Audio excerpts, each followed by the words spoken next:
Welcome to the Bare Metal Cyber CISSP Prepcast. This series helps you prepare for the ISC squared CISSP exam with focused explanations and practical context. In this episode, we'll examine the core topic of authentication, specifically the various factors and methods used to verify identity and grant access to systems and resources. Authentication lies at the heart of cybersecurity because it ensures that only legitimate users, devices, and systems can interact with sensitive data or infrastructure. A misstep here can lead to devastating consequences, such as data breaches, impersonation attacks, and unauthorized administrative access. Authentication is the process of validating that a person or system is who or what it claims to be. It is the first and most critical step before any system allows access to data, applications, or resources. Think of authentication as the gateway traffic. Without a strong lock on that gate, anyone could potentially walk in and exploit your environment. The strength of this lock depends heavily on how authentication is implemented, what it's based on, and whether it's resilient to modern attack vectors. There are 5 primary categories of authentication factors that CISSP candidates must be familiar with. These are often described as something you know, something you have, something you are, somewhere you are, and something you do. Let's break those down.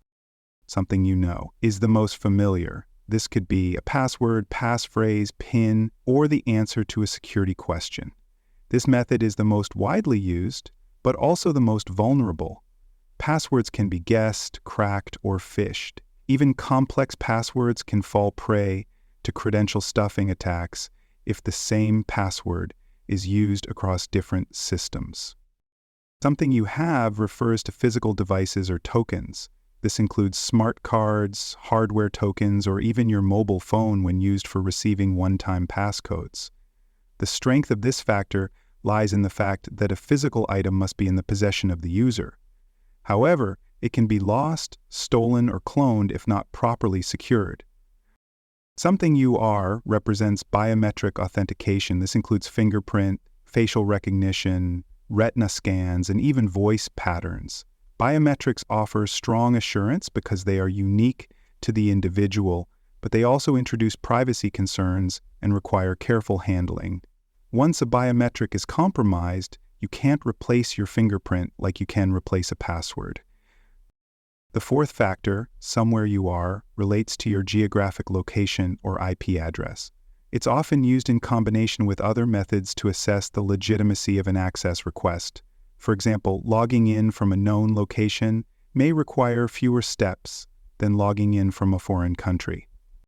Finally, something you do focuses on behavioral characteristics such as typing rhythm, mouse movements, or how a user navigates a system. Behavioral biometrics are becoming more common in fraud detection systems, adding a layer of continuous authentication without user intervention. For more cyber content and books, please visit cyberauthor.me. You'll find best-selling books, training tools, and resources tailored specifically for cybersecurity professionals. You can also explore additional CISSP study resources and Prepcast episodes at baremetalcyber.com.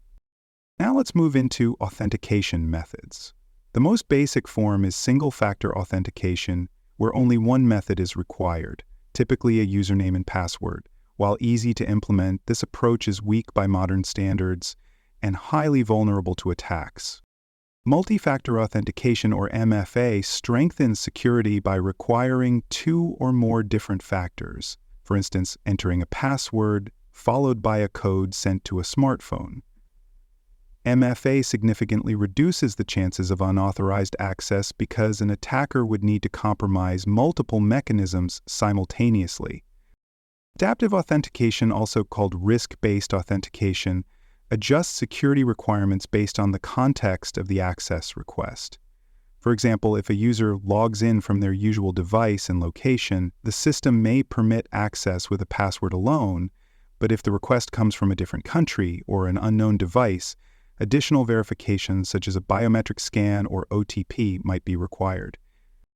Biometric authentication, as mentioned earlier, uses physiological traits to confirm identity. While highly effective for identifying individuals, biometrics are best used in conjunction with other methods.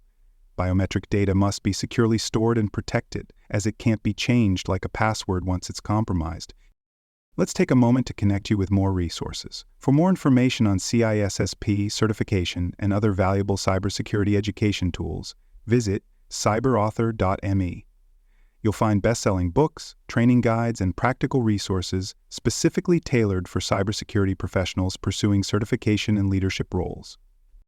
Now let's talk about implementation strategies. Organizations must start with clearly documented authentication policies. These documents should define what types of authentication are acceptable for various systems and roles, how credentials are issued, how they are revoked, and what actions are taken when a breach is suspected. Strong password policies are foundational. Require users to create complex passwords, prohibit reuse, and enforce periodic changes. But don't stop there. Enforce MFA for all privileged accounts and for access to critical systems. It's also essential to select and implement secure authentication protocols. These include OAuth for delegated access, OpenID Connect for identity verification in web applications, SAML for exchanging authentication data between domains, and Kerberos for mutual authentication in Windows environments. Each of these protocols has specific strengths, and understanding when to use each one is critical for a CISSP candidate. Regular audits are necessary to ensure the authentication system is functioning as intended. Look for accounts with outdated credentials, logins without MFA, or failed authentication attempts that may indicate brute force or credential stuffing attacks. Vulnerabilities in the authentication infrastructure must be remediated quickly to prevent unauthorized access. Training is another pillar of success. Users must be educated on proper password hygiene, the importance of MFA, and how to recognize phishing attempts. Administrative personnel must be trained on authentication system management, secure token provisioning, and log analysis. Speaking of security controls, organizations must adopt robust identity and access management platforms that integrate tightly with authentication tools. These platforms provide centralized visibility, role-based access controls, and logging capabilities essential for both security and compliance. Privileged Access Management, or PAM, is another important component. These tools help secure the most powerful accounts in the organization, ensuring that administrative access is tightly controlled, time-limited, and fully audited. Real-time monitoring systems should be in place to detect anomalies. For example, if a user logs in from 2 different continents within 5 minutes, or if an account that hasn't been used in months suddenly accesses sensitive data, these events should trigger alerts and potentially automated countermeasures. Let's shift into some exam-specific tips. The CISSP exam often asks questions about which authentication factor or method is most secure in a particular scenario. You'll need to differentiate between knowledge-based, possession-based, and biometric factors, and understand which combinations constitute true MFA. You may also encounter questions that involve deciding between authentication protocols like SMAL and OAuth, or determining whether a biometric method should be implemented in a high-security facility. Practice identifying trade-offs between security, convenience, and cost. In preparation for these questions, make sure you can list and explain the 5 authentication factors and describe the difference between authentication and authorization. You should also be comfortable with terms like mutual authentication, step-up authentication, and federated identity. Now let's wrap up with continuous improvement strategies. Authentication systems are never set and forget. They must be regularly evaluated and improved based on changing threats, technology advancements, and organizational needs. For example, as quantum computing becomes a reality, traditional authentication protocols may need to evolve to resist new types of attacks. Cross-functional collaboration is vital. Authentication isn't just an IT issue. It involves HR, compliance, legal, and business units. These groups must work together to ensure that identity verification processes align with both security and business goals. Training should be ongoing, not one-time. Regular phishing simulations, MFA adoption campaigns, and authentication refresher courses help users stay alert and informed. and always be looking for ways to increase the usability of secure authentication. Security that's too difficult to use will be bypassed, which defeats the purpose. In conclusion, understanding authentication factors and methods is fundamental to protecting any digital environment. As a CISSP professional, you are expected to design, implement, and oversee authentication systems that are secure, scalable, and aligned with organizational goals. Thanks for joining us for this episode of the Bare Metal Cyber CISSP Prepcast.